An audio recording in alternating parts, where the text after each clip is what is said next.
వీక్షకులందరికీ నమస్కారం. జూలై మాసమందు ద్వాదశ రాశుల వారికి ఏ విధమైనటువంటి ఫలితాలు కలగబోతున్నాయి అనేటువంటి విషయంలోకి వెళ్లే ముందు జూలై మాసంలో ఉండేటువంటి గ్రహ స్థితిని మనం గమనించాలి. ఒక జూలై నెలలోనే చాలా విచిత్రమైనటువంటి స్థితి కనబడుతూ ఉన్నది.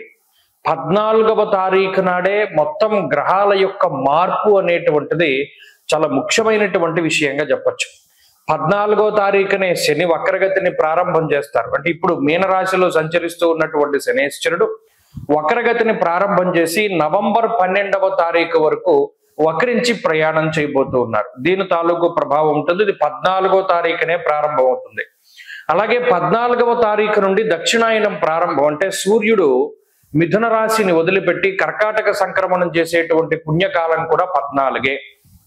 అలాగే సింహరాశి యందు సంచరిస్తూ ఉన్నటువంటి కుజుడు 14వ తారీఖు నాడే సింహరాశిని వదిలిపెట్టి ఉత్తర ఫల్గుని 2వ పాదంలోకి కన్యా రాశిలోకి ప్రవేశించేటువంటి రోజు 14వ తారీఖే.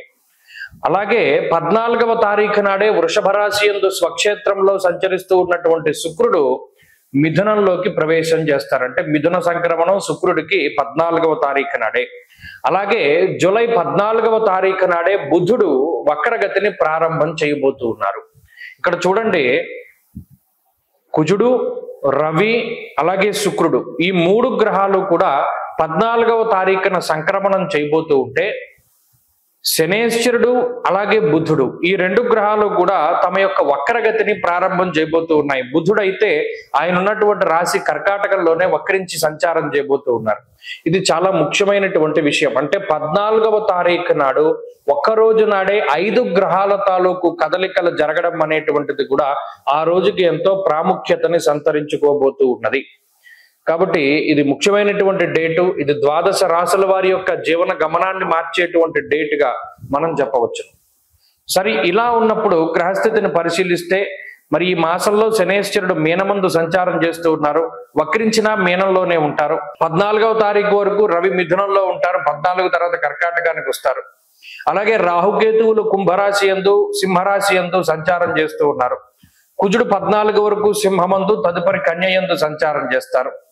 అలాగే రవి యొక్క సంచారం కూడా 2 రాశుల్లోనే ఉంటుంది. ఇలా ఇటువంటి గోచార పరిస్థితి దృష్ట్యా ద్వాదశ రాశుల వారికి మనం ఉండేటువంటి ఫలితాలను కూడా అలాగే ఇంకొక ముఖ్యమైనటువంటి విషయం ఏంటి అంటే ఈ జూలై నెలలోనే గురుమౌఢ్యమి అనేటువంటిది కూడా వెళ్ళిపోబోతూ ఉన్నది. ఆల్మోస్ట్ జూన్ నెలలో వచ్చినటువంటి ఈ గురుమౌఢ్యమి కొంతకాలం పాటు ఉన్నది. ఆ గురుమౌఢ్యమి జూలై 7వ తారీఖు తోటి వెళ్ళిపోతూ ఉన్నది. ఈ గురుమౌఢ్యమి వెళ్ళిపోయినా కూడా ఆషాఢ మాసం కాబట్టి ఇది శూన్యమాసము అంటారు. ఈ శూన్యమాసంలో ఏ విధమైనటువంటి శుభ కార్యక్రమాలు చేయకూడదు. అంటే వివాహాది ఉపనయనాది క్రతువులు, శంకుస్థాపనలు అంటే గృహారంభాలు, గృహప్రవేశాలు ఇలాంటివి కూడా చేయకూడదు. అలాగే ఈ మాసానికి ఇంకొక ప్రాముఖ్యత ఉన్నది. ఏమిటి అంటే మాస శివరాత్రి, ఆరుద్ర నక్షత్రం 2 కూడా కలిపొచ్చేటువంటి మాసం ఈ మాసం. కాబట్టి ఆ ఆరుద్ర మాస శివరాత్రి మరి 2 శివ సంబంధమైనటువంటివే కాబట్టి దాన్ని పురస్కరించడం కూడా మన భవిష్యదర్శిని సంస్థ ఆధ్వర్యంలో 3 రోజుల పాటు మహారుద్ర యాగాన్ని పాలకొల్లులో నిర్వహించబోతూ ఉన్నాం. ఆ విషయం గురించి కూడా త్వరలోనే వీడియో చేస్తాను. అయితే ఇది ఈ మాసం యొక్క ప్రాముఖ్యత. అలాగే ద్వాదశ రాశుల వారికి కూడా ఈ మాసంలో ఏ విధమైనటువంటి ఫలితాలు కలగబోతున్నాయో కూడా మనం ఇప్పుడు తెలుసుకుందాం. తులారాశి వారికి జూలై నెలలో ఉండేటువంటి గ్రహస్థితి గమనిస్తే షష్ఠ స్థానమందు శని వక్రించి సంచారం చేస్తూ ఉన్నారు. పంచమంలో రాహు ఉన్నారు. అలాగే నవమ స్థానంలోకి శుక్రుడు వెళ్ళిపోతారు. అక్కడికి 3 గ్రహాలు అనుకూలత తగ్గిపోతుంది. అలాగే దశమంలో బుధుడు ప్రతికూలం. 12వ స్థానానికి కుజుడు వస్తున్నారు. కుజుడు వ్యయస్థాన స్థిత గ్రహంగా తులారాశి వారికి ప్రతికూలం. అంటే 5 గ్రహాలు ప్రతికూలంగా ఉన్నాయి. గురుబలం ఉంది. 14వ తారీఖు వరకు కుజబలం ఉంది. అలాగే 14వ తారీఖు దాటాక రవి బలం ఉంది.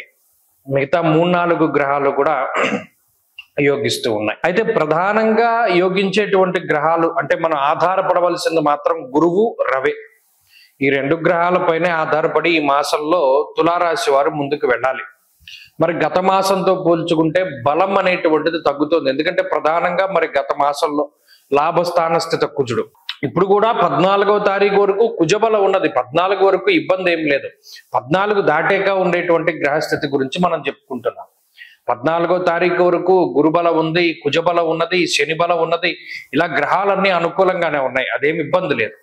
14 దాటాక మాత్రం కొంత బలాబలాలు తగ్గుతూ ఉన్నప్పుడు అన్ని విషయాలపైన ఆరోగ్యపరంగా, కుటుంబ పరంగా, ఉద్యోగపరంగా, వ్యాపార పరంగా, లేదా ఏదైనా చదువు పరంగా ఉండేటువంటి అన్ని విషయాల యందు కూడా కొంత జాగ్రత్తగా ప్రవర్తన చేయాలి. ఒకవేళ ఏదైనా ఉద్యోగాన్ని మార్చవలసి వచ్చింది అనుకోండి, 14వ తారీఖుకు ముందు ఉద్యోగ మార్పు చేసేయాలి.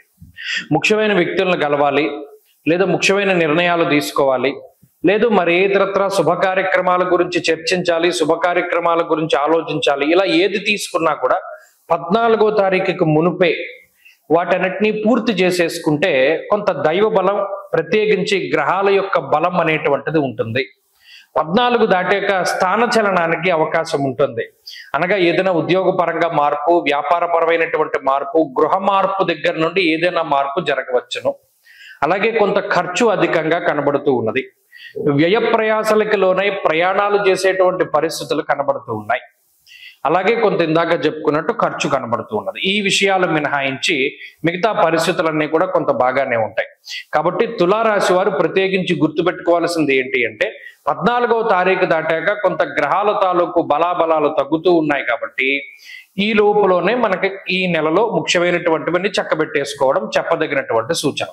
14వ తారీఖు దాటాక గ్రహాల తాలూకు అనుకూలతల కోసమై ఏదైనా ఒక పనిని నిదానంగా ముందుకు తీసుకువెళుతూ ఉండడం, అలాగే ఎక్కువగా సుబ్రహ్మణ్యేశ్వరుణ్ణి ఆరాధన చేస్తూ ఉండడం, సుబ్రహ్మణ్య కరావలంబ స్తోత్రాన్ని పారాయణ చేయడం, అలాగే లక్ష్మీ నృసింహ కరావలంబాన్ని పారాయణ చేస్తూ ఉండడం, వాటి ద్వారా కూడా కొంత మెరుగైనటువంటి ఫలితాలు సాధించవచ్చు. స్వస్తి.